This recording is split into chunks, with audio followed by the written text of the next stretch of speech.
is up, sexy people? It is Dave. It's Duncan. Back from Metal Epidemic for another. Already? Seriously? Another. Might as well start as we mean to go along, being fucking rad.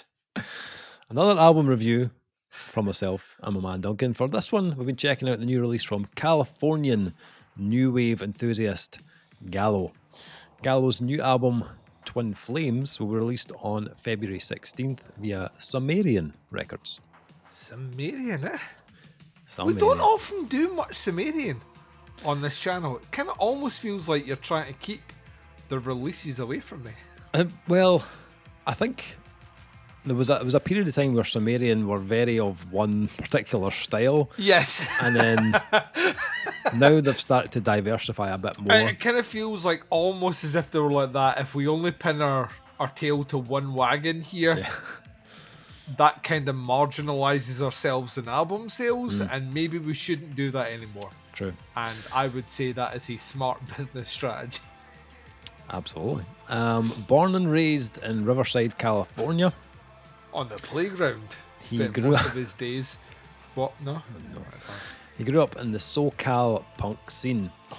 He started playing drums at the age of 9 and would go to the Showcase Theatre in Corona every weekend to watch bands such as Dr. No, TSOL and Narcoleptic Youth. In 2015, he became involved in the bludgeoning underground rap scene, DJing for the likes of Ghostmane and Lil Peep. Since then... The reason there's not a bludgeoning rap scene in Scotland, because whenever you mention any rap stars from a Scottish mouth, it sounds like we're struggling with English. Lil Peep. Since then, he has gone to perform as touring DJ for the likes of City Morgue, as well as released 2 solo albums, 2018's Waste Away and Gvllow, released in July of 2020, which features guest appearances from the likes of Travis Barker, Brennan Savage and Jack Grisham from TSOL, and has spawned singles Fear, Johnny Cash and Last Dance. Gvllow released his acclaimed Spirit Walker EP in the spring of 2021, which saw his stylistic expansion into post-punk and dark wave. Heavily influenced by the likes of Drab, Majesty, Sisters of Mercy and Bauhaus, the transition began with the highly acclaimed single Last Dance from his previous eponymous full-length, and continued with the Spirit Walker EP and his 2022 releases Die By Your Hand, Falling Down, Not Sorry, and then the Suffer EP. So, it's quite an interesting one, because this guy has quite a following. Over 31 million streams on Spotify, 1.4 million on YouTube. It's almost Metal Epidemic numbers. Getting there. Kind of came out of nowhere for us. But as soon as I heard this, I thought of one person. You literally sent me a WhatsApp. I was like that. Say, even Sumerian is getting in on this shit, Duncan. Listen to this track. And I think I came back to you right away going, oh, this is fucking amazing. No, it was my dad, actually. I was thinking about when I You heard did this. send it to your dad. Your dad was like, I play saxophone and I'm in a funk cover band. This is not the shit for me. You were like, this is not the shit for you. I should send this to Duncan. Duncan. It was Duncan. This felt very much like a Duncan type of album that we should have a listen to. I want to know why. Why I get pigeonholed? Why I get maligned? Why is a man on my back? Yeah, I didn't really know much about him. So like, I did do a bit of kind of deep digging, a wee bit of listening on the old Spotify to, to the Gvllow. Spotify, emulating a stroke. If you're listening to Spotify, we're exclusive. We could be exclusive with you if you choose to be. You will never get exclusive with us. You will never get. Show us the Joe Rogan money. Like, you wonder why? Too much dick talk. Like, see if we did dick talk plus talked about, I don't know, saunas and ice baths, we get that Rogan money. But because we only do dick humor, we're never gonna get anything else. We can start talking about elk meat and fucking and grilling and shit. It's probably not going to happen. Anyway, native to Scotland, the elk, the haggis. Anyway, Gvllow, Duncan. I get the feeling you maybe got things to say, get off your chest about this album. So it's the first time we've talked about this, isn't it? Yeah. Not sent you any messages at all. Like 5 minutes after you teased me that you were, I've sent you 3 albums. I'm about to send you the 4th one. Literally his message, ladies and gents. And I was like that. I'm not fucking biting. Fuck you, Dave. I will wait 20 minutes before I check my emails. Then I checked it. I was like that. Okay. Hello. Clicked into it. Put on the old listening device. Will not mention products because who's going to mention products? Spotify. And I was. It wasn't Spotify, I'm afraid. I was excited when you sent me Last Dance. I played the shit out of that song, by the way. Fucking awesome. Big old gothy 80s hand job.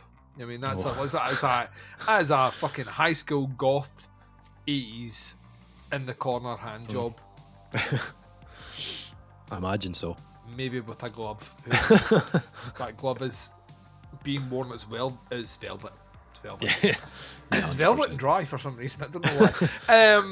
But yeah, I loved that song. Really, really, really liked it. I, like yourself, was like that. Is there more? Must know more. Because Sumerian sounded like a strange... Not the strangest. Like, Sumerian have Poppy, who I think is awesome. But they are a label that tends to acquire artists as opposed to bands. That makes sense? Mm-hmm. They acquire personalities who are malleable to different sounds, different styles. So, like this, we're selling this package as opposed to we're selling this band. Mm. And that's kind of what you get with Gvllow. And I don't mean that in any dismissive way. He has a sound, a style, and a look about him, which is instantly marketable. It just so happens to be fucking awesome. When Last Dance came out, I did a little bit of research in the background and realised that he had been involved with the hip-hop scene. I checked out some of his earlier stuff. I wasn't enamoured with it. It was a bit raw sounding. It was a bit rough around the edges. And I was concerned. Is Last Dance the track where he's on a label now and the sound's going to be all refined and all changed? And to be honest, a lot of these tracks here have been already in the domain of EPs, etc. But having listened to those versions of them and listening to these versions have either been very well remastered or re-recorded. So I don't think this is a case of we'll just merge 2 EPs together and you have an album. It kind of feels like there's additional work being done, whether or not that's been done on the vocals and the instrumentation. It's worth putting out there. So if you've heard previous EPs, I would still say check this out because the tracks sound better, for lack of a better word. I'm kind of obsessed with this, right? Like this, like I can't stress this enough. Shocking. Like, I did an album counting this one. I've listened to this 18 times. I think it's fucking amazing.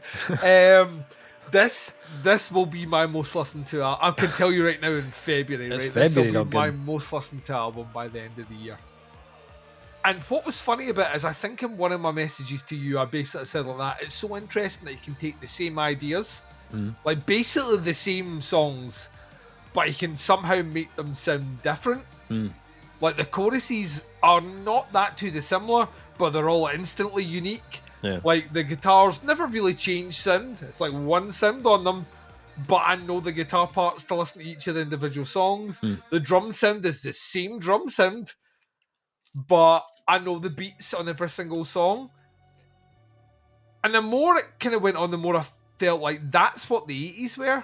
The 80s where you didn't have access to a ton of shit, so you basically kind of had to make do with the 5 sounds your synthesizer had, your 3 effects pedals your guitarist had, the one drum sound that you had that you could play on a keyboard. This is fucking awesome, right? So There's The Cure, right? The Cure, we might as well get that out of the way. There is The Smiths, which we've been joking about offline. There is a huge... this is the bit that makes me the happiest. There's so much Human League in this, it's unbelievable. Like, to the point where I was like, I love the Human League, right? Unabashedly love the Human League. I know I'm wearing a Conjurer t-shirt, and the band are probably throwing things right at the fucking screen right now if they still follow us. Going, fucking get that t-shirt off, you little fucking Human League. Like, so much, and it's a synth work rather than anything else. Synth work on this is fucking amazing. This is an album that is just a big... this is a goth disco, man, honestly. It's a goth dance. Take me to the goth dance. It's the hookiest album I think I've heard in ages. Like, ages. I sing this. And it's a smartly placed album as well. There's a couple of tricks they use that I don't think fully work. We'll touch on them a little bit more. One of them is the idea of you're listening to it through a cassette tape. Yep. So track 1 intro, morning. That's not good morning. That's we're sad morning. Starts with the sound of a cassette being placed in and being clicked on. Love that, right? Yep. I'm like, oh yes. And then that comes in. I think it's either on track 4 or 5 where it sounds like they're flipping it round. Never comes back, and I think that's probably from an EP, and they've used that as a kind of sound thing. I would have loved this album to be half one side, half the other. No, doing the vinyl thing, Dave, but half a cassette tape on one side, half the other. And then there was a part where it was kind of going the other way, where I was like opining the idea of like get big risky business. Arthur Riskin here doing the old fucking retro Poison Ruin or kind of, what's the other band? Had that album Morning. What was it called? The other band. I'll come back to you. Final Gasp? Frozen Gaze. Final Gasp? Final Gasp, not Frozen Gaze. Frozen Gaze may have been a track on that album, probably wasn't. Final Gasp, that kind of encapsulates the sound. This has a vibe, it doesn't encapsulate the sound. This is modern produced music, and there's no getting around that. It has those retro sounds, but it's produced 2024. Like, it has that veneer on it that's difficult to move away from it. Yeah. So I kind of like the idea. I just wish they'd done it more cohesively on it. So it kind of sounds like it felt like an idea that started but then never completed. Right. And that will come from merging different things in there. Big things for me on this one. Songs are amazing. Super catchy. Bit samey, but I'm not going to hold that as a negative at all. The drum beats don't really vary much from what they have here. And it's kind of like... I had these drum sims back in like fucking 2002 when I was like, I don't need a drummer to write music on my drum pad. The guitar work is great. It's that Cure guitar sound, you know what I mean? It's kind of got lots of reverb. It's kind of very clean. It's very, not difficult, but kind of picked. Vocally, man, honestly, this dude, he's got 3 tones, and I love all 3 of them. He's got one which is a bit deeper, kind of not Pete Steele register, but not far off it. He's got one that's kind of mid, kind of almost talky, but in a melodic level, and he's got an 80s higher register that he hits with every chorus, and that's why every chorus is memorable as fuck. It starts off a little bit more somber, so Morning into It's So Cold is a kind of like an intro track into your first gothy intro into what they do, all the gothy stuff, where it's a smidge of alternative and industrial, but not too much. Leave Me Alone is where you start to get that kind of the bigger swath of that kind of Cure guitar work. It reminds me of the Cure. It's difficult to move away from that, but it really, really works for them. I loved the first 3 tracks when they kicked in, but I was like that, I need my banger. I need the banger track. Give me the banger track. And Pray to God kicks in as track 4, and it is like, man, it's like fucking ear porn. It's the first track that really uses the kind of back end, ayo, ayo. And like I felt myself, wasn't even singing the lyrics, didn't even know the lyrics, but I was like, the first time I heard that, I was like, that's a hook. That's my hook on this track. And it's fucking huge. Forever in My Mind carries that on. Say Goodbye lowers it down a little bit, but still fucking memorable as fuck. And then you get Die By Your Hand, which was a single previously. This is the one where I know for a fact I've remixed things because I've checked the music video out from a year ago, and this sounds better produced. So it's either been remastered or re-recorded. It is fucking huge. And this is, to me, I sent this to you, me, and Young Ross, and I was like that. He does DJing at the Cat House, which is an alternative nightclub, and I was like, dance floor, this, like, put it in the Cat House, loud as fuck. But track 7 was where I was like that, I love this album. And then Last Dance came in, which was a song I already loved. Other Side is like a big gothy fucking Human League track that I fucking loved. Night Love then came in after that, which is a big fucking 80s electronic fucking hand job. Like, and then Fell in Love with a Ghost brings it back in a kind of more somber, darker tone, but still instantly catchy. And Until the Light Takes Me, which is the closing track, just wrap this up. Dude, I fucking love this. I think it's got the sound, it's got the vibe. This is the hookiest thing I have heard. I don't know in how long. This is pitched to me. The synth work is fucking awesome. It's not overused, it's in the background, it's layered, it's smart, it's authentic to the tones. There's no kind of modern sounds here. It feels like modern 80s sounds, the way like a band like Voyager would. These guys should open for Voyager. Like that, they should open for everyone. I've got a laundry list of bands these guys should open for now. Like, it's fucking insane. But at its core, I get it. Like, having seen the music video, having seen how he looks heavily tattooed. I mean, it's like right down the face, it's everywhere. I get this. I get what he's going for. I get the sound, I get the vibe, and hold a gun to my head, I don't think there's anyone that does it better. I think this is... My grade's going to reflect it. I will be fucking shocked if I get to the end of the year and I'm like, I have listened to an album even half the listens, even half the amount of listens I've done on this.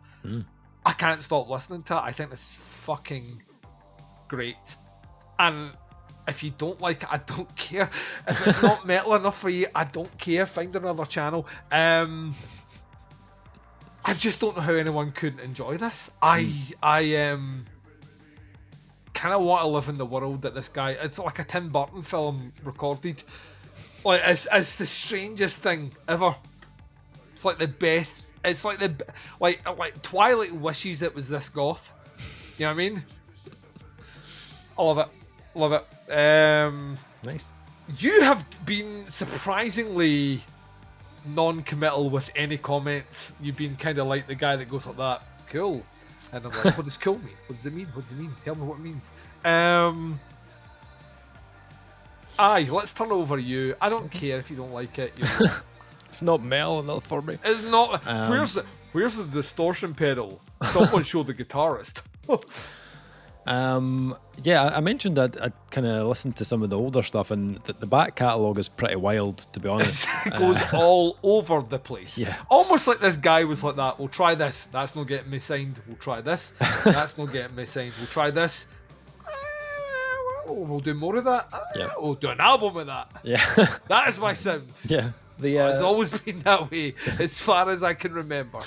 The press about his involvement with Ghostman and Lil Peep makes more sense now that I've listened to the previous work, because a lot of those old singles, like if you go back to like 2017, the EPs are like heavily kind of rap kind of influenced. Is goth hip hop like we're the most ill-equipped for this conversation? We're too white.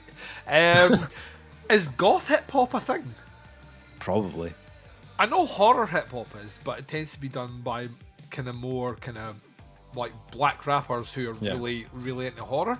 Yeah. Just the idea of this dude, now having heard this, the idea of him like being out there going, yo, I can't. Like, no, please don't. It's heavily hip hop and kind of rap influenced. But then if you check out his 2018 album, Waste Away, it's got more of the like, post-punk and the kind of new wave sounds coming into it. And I was like, all right, okay. And then I went and checked out the 2020 self-release, and I was like, all right, he's went back to the kind of dark electronic, almost like industrial hip hop kind of stuff. It does have an industrial so it's like it's very varied. But I'm so glad that he's opted for this kind of 80s new wave vibe on the new one, because personally I think that's what he does best. Out of all the kind of stuff he's tried. Not that he's not good at the other stuff, but I feel like this has more of his kind of personality all over it. Yeah, I agree with you. I loved how the album started. It's absolutely fucking drenched in the 80s with the cassette tape, and the real kind of like, it's got a kind of gothic-y kind of horror kind of intro to it. So it kind of instantly sets the vibe. It kind of feels, it's not too dissimilar to if you listen to like fucking Hellbilly Deluxe for the first time. Yeah. Like, all right, here we go. Where's the sample from? There's the Charles Manson sample. We're on a good time. Yeah. And when it comes to the kind of 80s inspired new wave post-punk stuff that Gvllow does, he does it very, very well. He's nailed the character of this album. Yeah, I agree with you. There's bits of The Cure, Sisters of Mercy, Joy Division, Depeche Mode. There were moments when I was listening to this that I kind of forgot I was listening to an album in 2024. Like aesthetically, it's incredibly well done. I think the selection of keys and drum sounds he's used, I think, aid that in a big way. They're very, very cleverly done. But I love the way that he uses like small kind of drum fills or little loops just to give it, that punch of something 80s. But then there's tracks where he'll swing in with a real kit sound as well on certain songs, and it gives it a bit more kind of a live feel, a bit more energy. Same with the guitars. He's used sounds that kind of evoke the feeling of the 80s, but certain effects and certain tones give it that kind of really nostalgic feel. But similar to what he does with the drums on certain tracks, there are moments where the guitar has a more kind of almost like an indie kind of punk kind of touch. And those tracks, weirdly, they made me think of a more kind of like reined in Blink 182 at times, like Travis Barker. So like, well, yeah, it kind of actually reminded me of like some of the stuff they did with Matt Skiba, when like the lineup kind of changed and they had Matt come in from Alkaline Trio. His voice is obviously a bit kind of smoother than Tom, so I got a bit of that kind of like Californian kind of punky vibe coming through on this album at times, which I really liked. Stuff like Last Dance. Being a goth in California. I know. Wrong climate. Yeah, Last Dance or Fell in Love with a Ghost has it, but it's still mixed in with that kind of like 80s character at the same time. I think the place this album excels in, though, and is kind of key to making you want to come back to it, are the vocals. I think it's a hella catchy album. Like the vocal hooks and the melodies are very, very strong on this. Very gothic, very kind of breathy in the way they're delivered, especially in the verses. But then the choruses just open up. They're cleverly added. He's cleverly adding like additional kind of vocal lines as well. And if you listen to it, they sit like slightly kind of out of sync of the original, but it creates a really kind of thick kind of chorus. And really kind of opens it up. So the choruses always land huge on this album. There's not a song on this that doesn't have like an anthemic kind of melody to it. The only real thing that I could say about this that could be remotely negative is it does have fairly similar motifs that repeat throughout the album. But to be honest, I feel like when they're done as well as this, I didn't really find it like it was a major flaw. If these tracks were, like if they were lacking or poorly written, then maybe you could say like the familiarity of them, of the album, it might be disappointing. But for this release, I think there's enough subtlety in the songs as well that I think he gets away with it on this release. Production techniques are also bang on the money for this style. Whoever produced the album, I don't know if he's involved in the production, but balance of it is perfect. It's got the kind of retro attributes that make you feel like that kind of wave of nostalgia, but it's also got like a punch to it that makes it feel like it's modern and released in 2024. The vocals are very much of that like 80s era. There's like the kind of heavy reverb and the delay, but it's got like a modern kind of richness to it as well. So yeah, I thoroughly enjoyed it. I thought it was a really well done album. And yeah, I can imagine myself coming back to this quite a bit as well. It's definitely hooky enough to make you want to kind of come back. Nothing that I haven't heard, done before, but like he's very good at it. So finally, scores for the new album Twin Flames from Gvllow. What is your score for this one, Duncan? All in 5. I did, man. Honestly, show me an album where you have fucking 12 songs and every single song has a hook that's memorable. They're so rare in this genre. They are so rare. Like even the bands that he's emulating didn't have a fucking album full of singles. This is an album full of singles. Any of them could be like, I want them all to be singles. Yeah, I think this is kind of fucking perfect. Like I do. Yeah, biased and like all in as I am, I couldn't give this anything less than a 5. I wouldn't change a second of anything on this.